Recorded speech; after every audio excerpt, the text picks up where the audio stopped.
Hey guys, I'm on a farm. It's 14.9 million size. Probably just got mentioned 25 some time ago.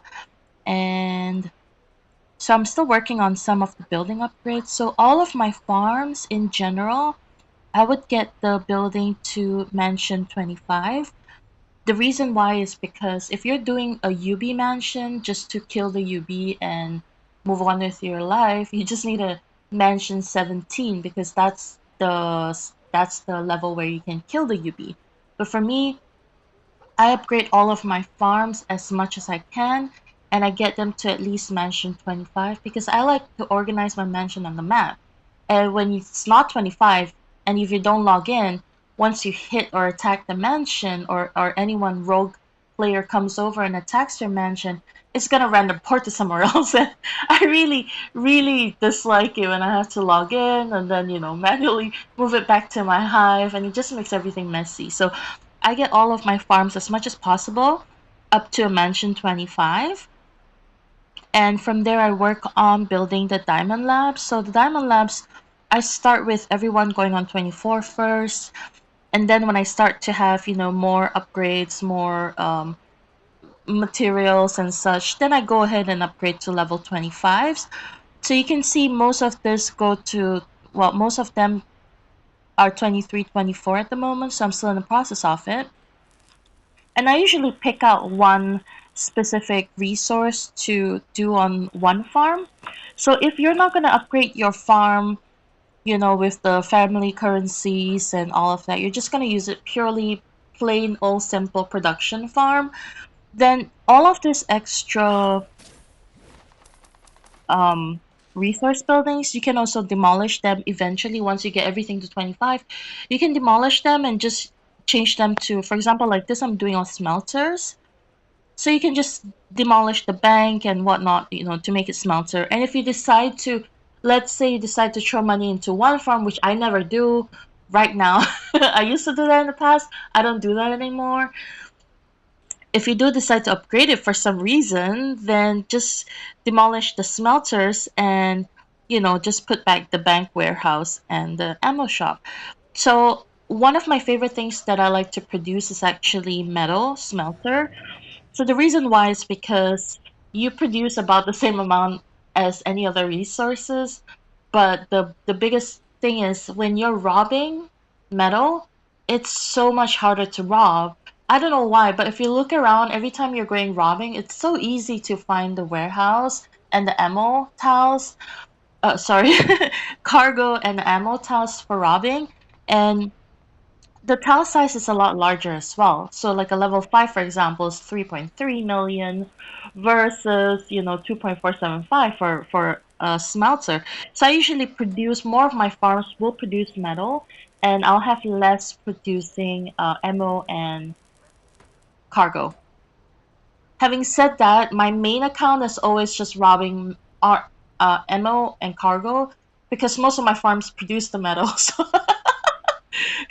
it does make for a lopsided thing, but you really have to balance it out. It depends on you personally, what you like to use more. Some people just kill a lot of their bikes because they just use a lot of bikes. So it really depends on the kind of troops you use more. What's your battle style? Like a lot of people when they're fighting, joining raids and such, most of the hitmen keep dying. So then you got to build those more of those farms so you can produce more of those materials. But anyway, let's get back to why I made this video. First of all, when you're at the early stages of, creating a farm, there are certain things that you really have to work on doing. Of course, when you go to investment, work on those investments that can unlock. Like, for example, you want to increase the construction speed so your buildings can be built, your resource buildings can be built faster. So, this is one of the first things that you really want to work on. Labor unions, and then of course work on whichever one you're doing. For example, I'm doing metal, so I would just increase the smelting equipment, increase metal production, and then from there you can go on to other things. For example, I do freight trucks on most of my farms. Whenever I log in, I get bored, I do freight trucks. It brings additional resources. Even if you send out even if you don't have troops and you just send it out, sometimes nobody hits it and you just get it. And I always try to go for grand or elite. And most of my farms, believe it or not, like if you're in a newer city, a lot of the farms just don't get hit because nobody really hits each other, you know. There's a lot of smaller players that just don't go around hitting. They just maybe send out the freight and they don't really attack each other. But if you're in the older city, a lot of bigger players and such, small farms really don't have a place to grow there. You're just gonna get hit. But even then, you still get some resources back, so it's really good. So I would just, this is one of the things I would also invest in. And then, of course, another thing I would work on the after economy, I would usually work on my luxury car because I want to work on unlocking the diamond production, get increase, and somewhere else in the other, let's see, in the rest of them, you have some other upgrades that you can do, which is mostly for your ammo, your ammunition, your cargo, and the metal. So just look out for which uh yeah. So if you're not robbing, like most of my farms are production, I only have three robbing farms out of like maybe 80 regular production farms. So if you're just doing production, you don't have to worry about robbing stats. So under here, family crystal, you can see that you have the metal production and cargo production, ammo production, So just unlock those and start working on them. That will help. Of course, go for the enforcers and for free players, like this is one of the enforcers I always try to get to maxed out first because this one gives you diamond production. So when it's grand, the diamond production is increased. So that's just some of the things. Of course, you wanna there you go. You wanna get it up to rank 7, which is the max. There. So you can also unlock the signature weapons and stuff, and sometimes it will increase other attributes. Like this one helps to increase cargo production, which I don't really need to work on because this is a metal farm. Okay, so you get stuck on all of this stuff when you're, first time playing on an account or doing an unlock or transferring the account to another phone. So just ignore all of those. But yeah, today I'm going to be talking to you about equipment. So if you're going to be upgrading your equipment, you have to look at, as a farm, what do you need? You don't need your battle gear and stuff.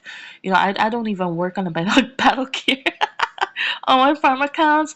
Look at my armory. I only have production, well, investment and building equipment. So how do you determine which ones to upgrade first?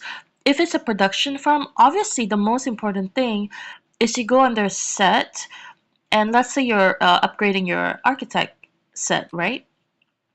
Look at the ones that has diamond production. So you see my architect shovel. This one has diamond production, so I've already upgraded this to the max that I can with whatever resources I have or whatever parts that I have.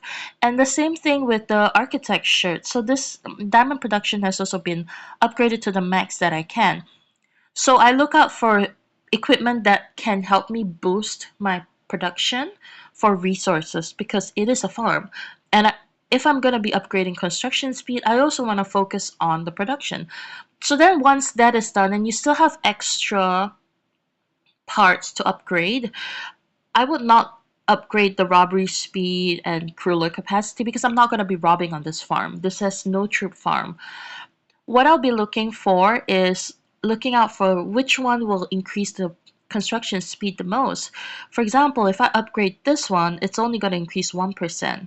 This one as well, architect shoes, but my architect hat is going to increase the construction speed by 5%. So that's the priority to increase as quick as possible, which means that's the first thing I do.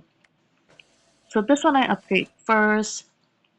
And then I look at what's next available to upgrade in the whole list. And this one now, the architect's hat, is now going to be upgraded to 1% only, which, makes it balanced with the rest. So this other architect hat, I'm going to be upgrading. Because my um, character is able to wear two accessories, two architect's hats. So with that done, you can go on and look at the rest, and then you compare whichever is the most important buff. For example, all of these three, they're pretty even because they're all 1% upgradable for 1% additional construction speed. I don't need robbery speed or crueler capacity. Then the next thing I look for is increase of speed, because then you know you're doing things like moving around or doing sending resources and stuff like that. So you do want to upgrade movement speed. So let's get out of this. I'm going to show you the investor set. So you can see with this, I've already upgraded the investment speed and cash production. So some of them do produce cash or other resources. At the end of the day, even if you're not needing so much cash, or if you don't bother about cash, you don't even have like a cash bank and stuff, it doesn't matter.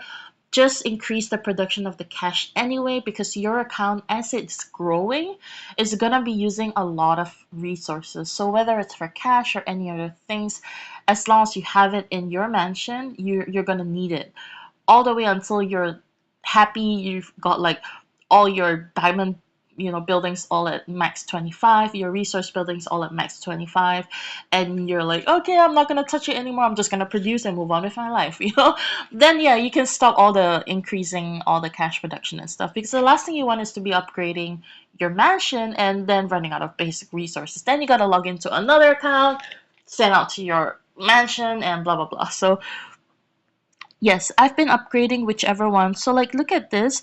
The investor suit upgrade is gonna only give me another 0.28%. So I just ignore all the lower ones and I just work on the ones with the highest. So my investor's belt going to be upgraded would give me a better upgrade, because I not only get 1% investment speed based on this is the highest upgrade possible, but also cash production. So I'm just gonna go work on that. And that's it. So anyway, just keep working on your, see now it's got a 2% upgrade. So I'm just gonna continue doing that. But yes, so the besides upgrading your buildings, your actual buildings, your diamond labs and your actual smelters, you can also work on the enforcers, which we talked about earlier. So you can actually look at the bottom. If you click on the diamond, you can see which enforcers will help to increase that. Ammo production, which enforcers will help to increase that. And so for this account is a metal production. You've seen that here. I already have them increased. Like they're already maxed out to grand.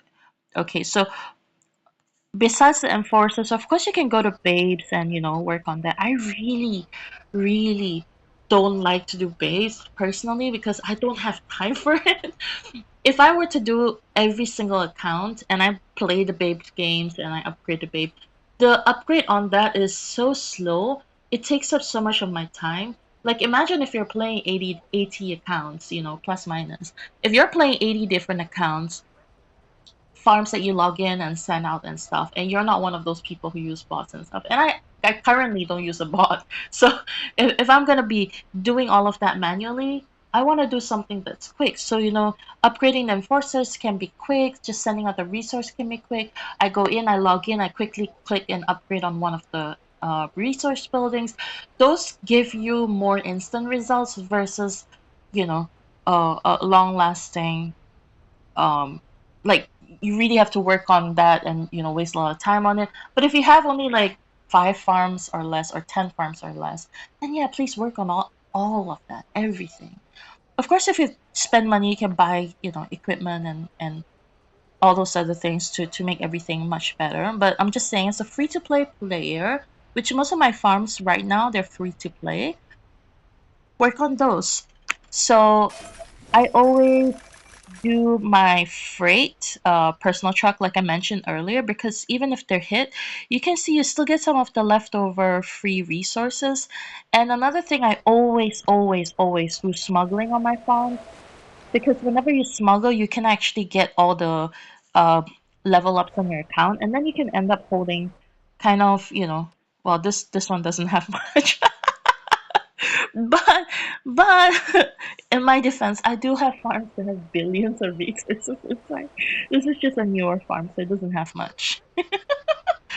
So yeah, work on those things, and let's see what else you can work on. Okay, well, for a start, those are things that you wanna look out. Until you're mansion 25, and you can work on all of those. There are limited options on what you can do. So make sure there's something happening with an upgrade all the time. Just take it as your own house. Like if you want your house to do the best for you, or like you're basically using your time in exchange for an investment to make resources for yourself, or to increase the resource production for you so you can actually play better on your main account.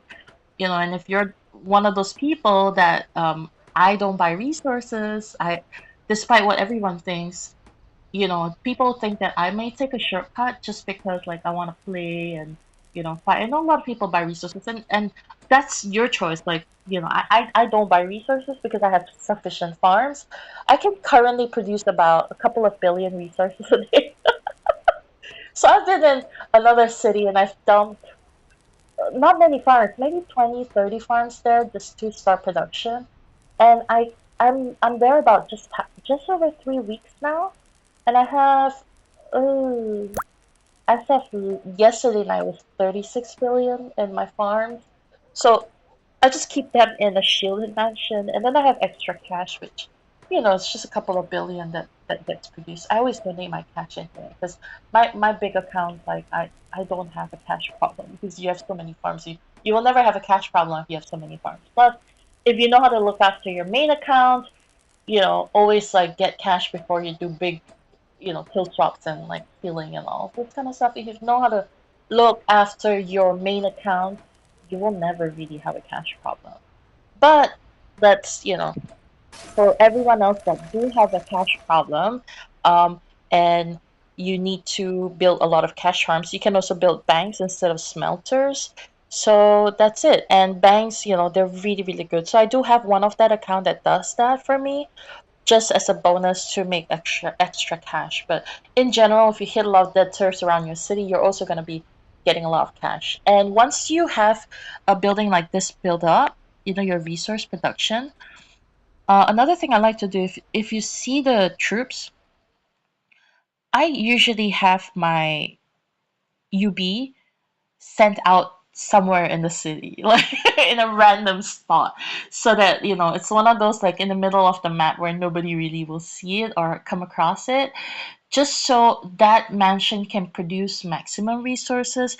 Because when you're in a mansion and you don't have your UB, everything gets slower, right? Because you don't have the buffs. So you have to always find a way to keep the UB. Either you keep it in a station with one of your shielded accounts. The problem is, like I said, if I have three shielded accounts and I have, say, like 30 farms around it, I can't station 30 UBs, So you have to be creative and just try to get rid of your UB without getting it killed. So try to get creative. Mine is in a random spot in the city, and that's about it. So that will give me, maximum construction buffs, maximum production buffs on a daily basis, and then while I upgrade my, investments and stuff, everything is as best as they can. So I will go ahead and do this. Upgraded my construction speed and production and all of that. And I wish you all the best. I hope your farming is fun and enjoyable.